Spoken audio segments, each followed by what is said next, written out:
retire away. Well, there ain't no money in it, it'll lead you to an early grave.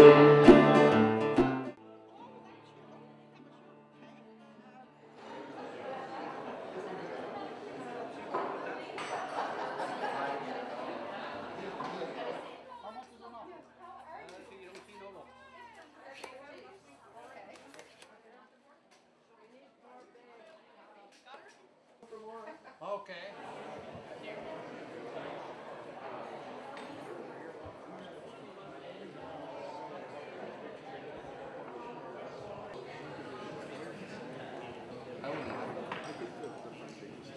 Mr. Chris Austin, and we're so thankful to have him back here again on the mayor machine, and hopefully we'll see him many more times. So give him a good round of applause.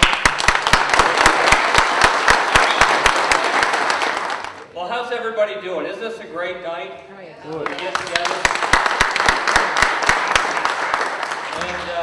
And just going through the room here, you know, get the chance to meet people that I know or have been on board for a while and strong supporters, meeting people that I think are kind of on the fence, and then new people that are here tonight that are, you know, checking us out, hearing a little bit about us. I've said before, many of these occasions and events, no matter the reason you're here, we're just really glad you're here. Because when you're here, it shows us that you're listening to the message and you're willing to hear our point of view on what we're trying to do for the future of New Brunswick. I do want to commend the kitchen staff. Wasn't that a great meal? Oh, fantastic. I don't want to be on a line here, but could I get the kitchen staff to just come out really briefly? So as you know, we've been around the province, getting the message out, showing people what we stand for, our vision, our message, and our goals in turning New Brunswick around.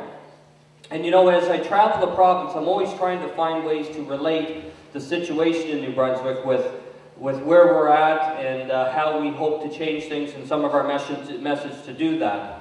And lately I got thinking about, I'm sure you've all heard the story of the Good Samaritan.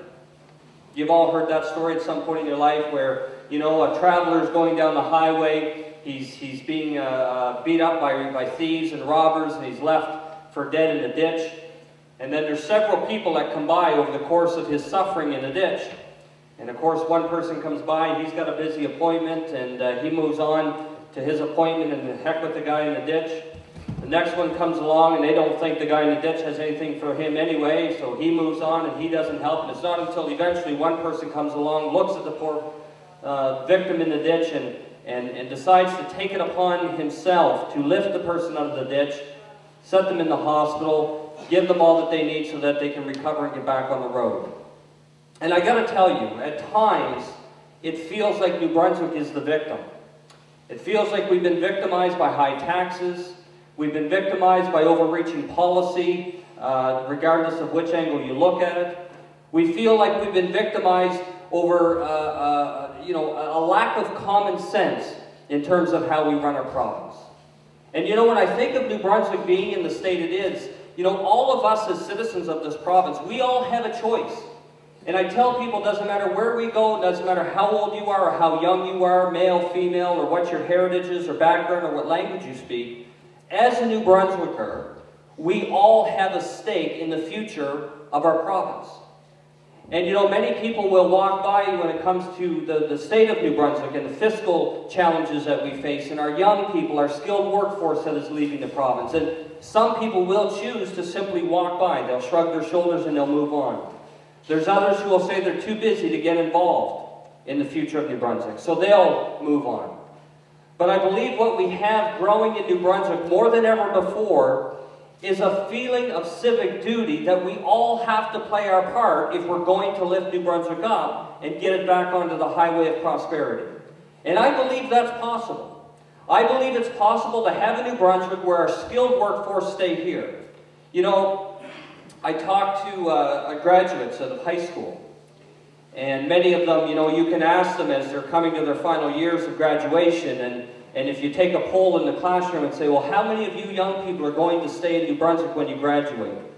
The sad part is there's only a couple hands that might go up. Most graduates are thinking already, how do we get out of New Brunswick and move on. You can talk to university students and college students that are in their final years, and they're facing the same dilemma. They want to stay here, but what opportunity awaits them in New Brunswick, and so they choose to move on. So I believe we have got to get a handle of this province in a very real and practical way.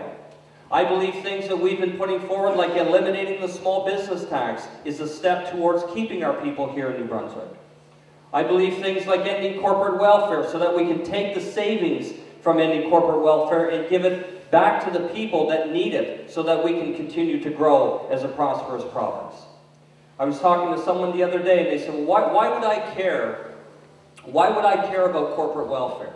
Why would I care that the government is giving tens of millions of dollars to big corporate industry? How does it affect me in my daily life? And I said, well, it's really quite simple. The fact of the matter is, you, as a citizen of this province, pay the taxes that go to the big corporate industry. That's the first problem. But the second problem is, if we're not giving those tens of millions of dollars to the big corporate giants, it's the same amount of money that we can return to the people through things like eliminating the annual vehicle registrations. So the same one that asked me, why do I care about corporate welfare? I said, well, do you care that you have to register your vehicle every single year? Well, yeah, it costs me $140, $150 every year. I got to wait in Service New Brunswick line for a half an hour. Of course that bothers me. I said, well, if you take from the left, you can give on the right. It's all about fiscal management and making sure that the province is back on track.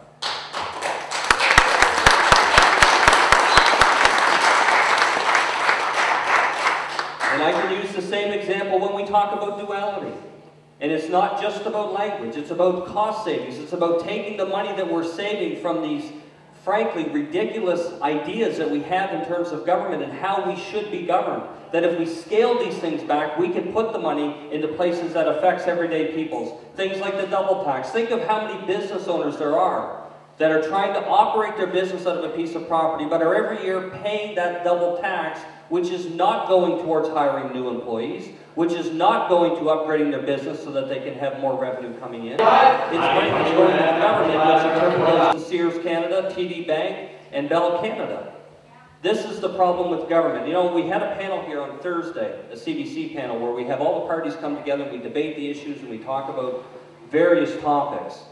And you know, on that panel, I had to plead, not only with the panelists, but to the listeners, and say, you know, I believe government has to redefine what their role is. What does it mean to be a government? What is the duty of government? And I think it's time that we look at a strong education system, a strong healthcare system, infrastructure where our potholes are filled and where our roads are plowed in a reasonable amount of time. You know, the basics of what it means to be a government and to have good government services, I believe, is critical to the future of New Brunswick.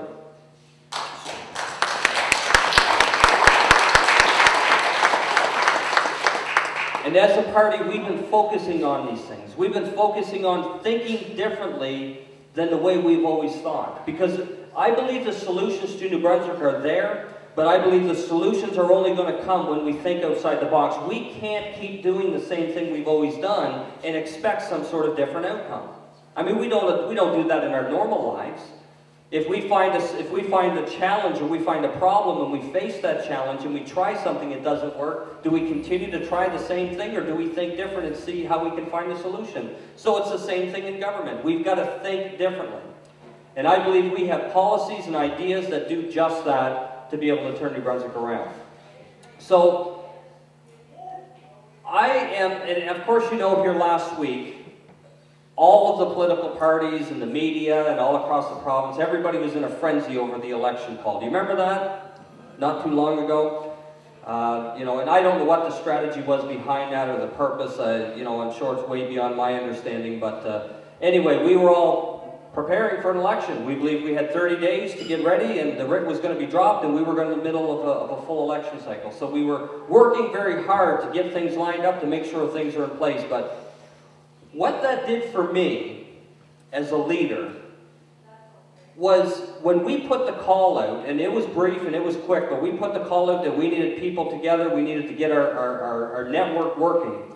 And it was amazing to me as a leader how many people, as soon as they heard the call, stood up and said, "Count me in."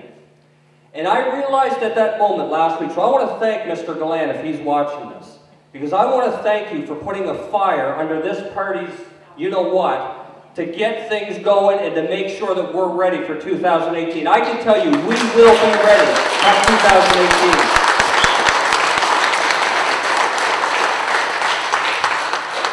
I realized last weekend we have a tremendous amount of support that is out there of people that are ready to step up and take this province by storm. And I can tell you, until the people, until the everyday taxpayer, the everyday citizen of this province stands up and stands united with one voice to say, we demand better, we demand reasonable taxes, we demand good government service, and we demand an end to the fiscal mismanagement that we have seen from this government and from the government before it. We want change.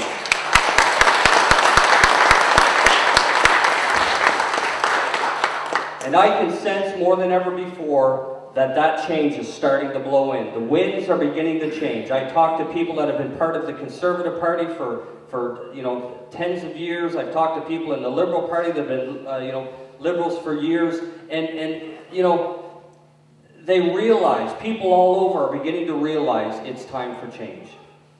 So I want to encourage you, especially the Miramichi, because, as Claude was saying earlier about, I've been here quite a bit and I'll be here probably more, and I feel like, yeah, I probably should get an apartment up here in Miramichi, the amount of time, but I love it up here, and the reason why I love it is because you folks are engaged in what's going on in the province. I've always said the Miramichi is going to be the place that starts the movement, and that's proving true more and more every day for this movement and for the People's Alliance. So Miramichi, keep up the good work.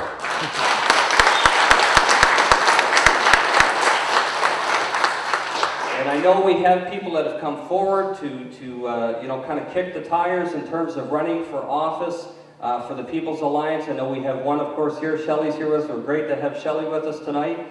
And yes, give her a...